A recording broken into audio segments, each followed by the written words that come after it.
Hi everyone, so today I am going to show you how to paint an abstract, loose desert landscape. This is super fun, uses lots of color, definitely doesn't have to be perfect, so let's get into it. So first I start with a very light and basic sketch just to give me a reference point of where the mountains are, where the horizon is, so that I have something to reference when I'm painting the sky and I start painting the mountains. So first I'm going to start with the sky, and I'm starting with a really nice pink color, and I'm just barely going over the edge of where I marked in my mountains. I'm not necessarily following the pencil lines exactly, I'm definitely going over the edge, but I don't want to paint this pink color too far into the mountains because that will affect the color that the mountains are.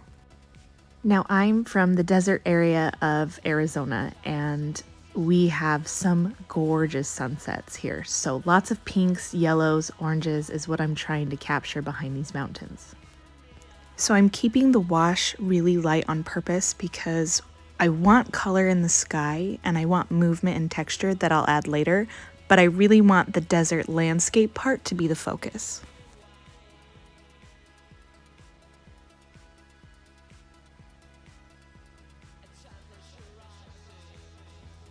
Now that the sky is dry, I'm going to start on the mountains. I'm following the general line of the original sketch, but I'm not worrying too much about following it exactly.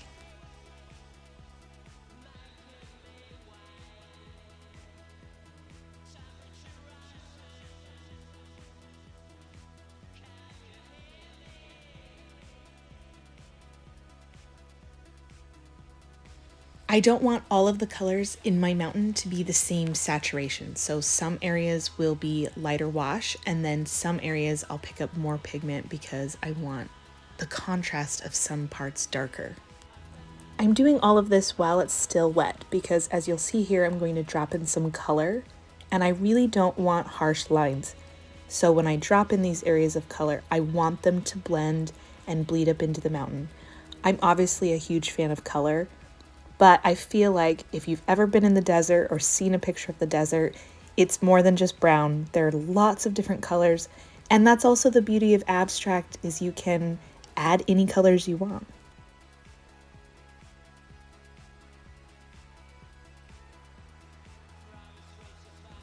So I'm also purposefully leaving white space. And when you are painting in a loose, abstract style and you leave white space and you have areas that are more saturated than others, it gives the illusion that there is texture and shading, that light is coming from one area, that there's maybe an object there or a ridge. So make sure to leave some of that white space and to not just paint it one flat object. Mountains in the desert are rocky, and so there's not a lot of greenery towards the top, so I kept all of the greenery toward the base, making the mountain colors yellows, reds, browns, oranges, etc. Now, the mountain is still wet, which is what I want, and I'm bringing in some greens and blues to again create that illusion that there's plant life and trees and greenery down at the base of this mountain.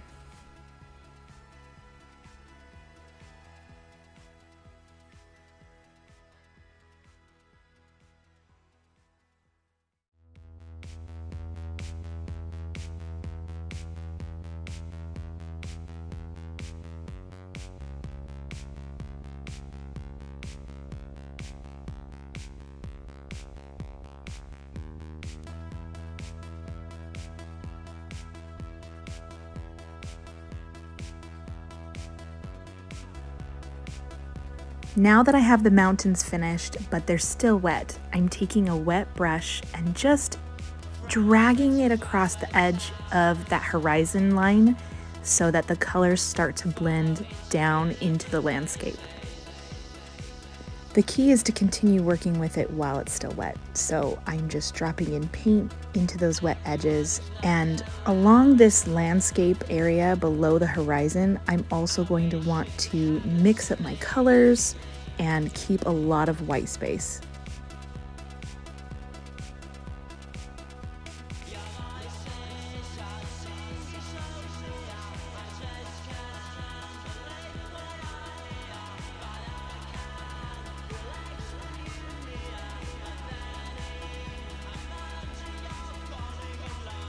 A huge tip I have for painting landscapes is to really keep your brush strokes horizontal, because that again creates that illusion of lines and movement across the landscape.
Now, when I get to the bottom of the painting, I like that edge to be super rough. So when I painted this purpley stroke, I just knew that's where the painting stops. That's a beautiful edge. And so I wasn't going to paint anything lower than that.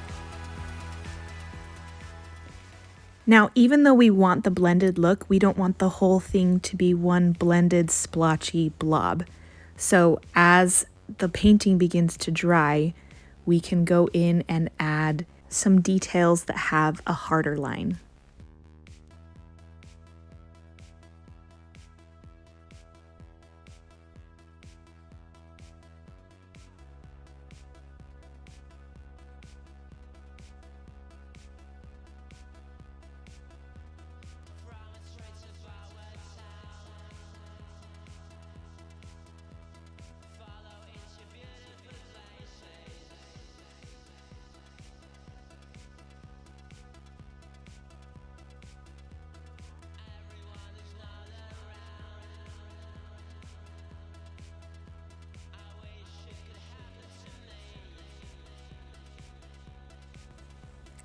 Constantly be aware of your composition, because you don't want one area to end up with too much green, and so you need to balance it out with some red, which is its complementary color.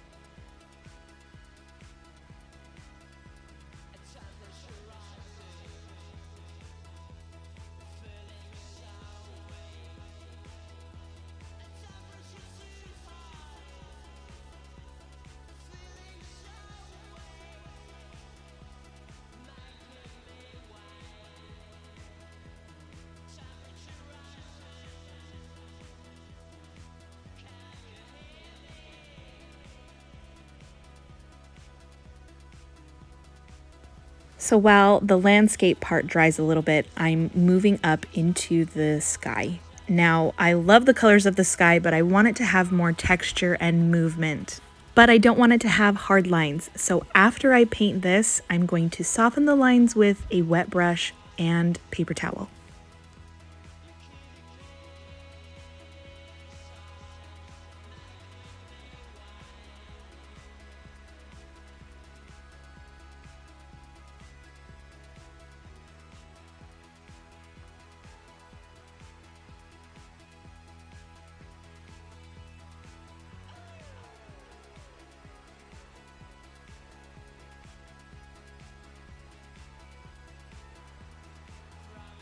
I need to make sure that where the mountain and the horizon line meet, that it's not just a blended mess, because that does not create the illusion that there's a mountain with shrubbery. We don't want it to be flat.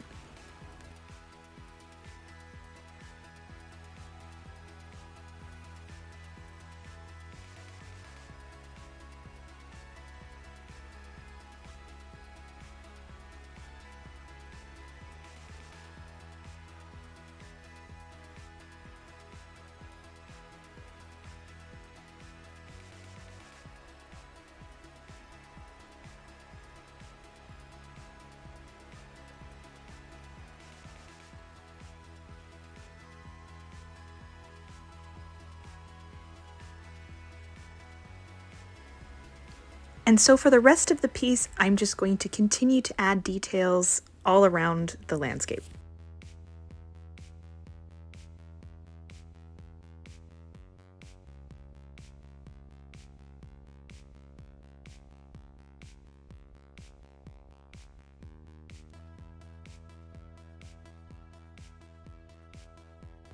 And that is it. Thank you guys so much for watching this tutorial today. I really enjoyed creating it for you. If you try this out, please tag me on Instagram because I would love to see it. Subscribe to my channel here on YouTube for more tips, tricks, and tutorials all about watercolor. I hope you guys have a great day.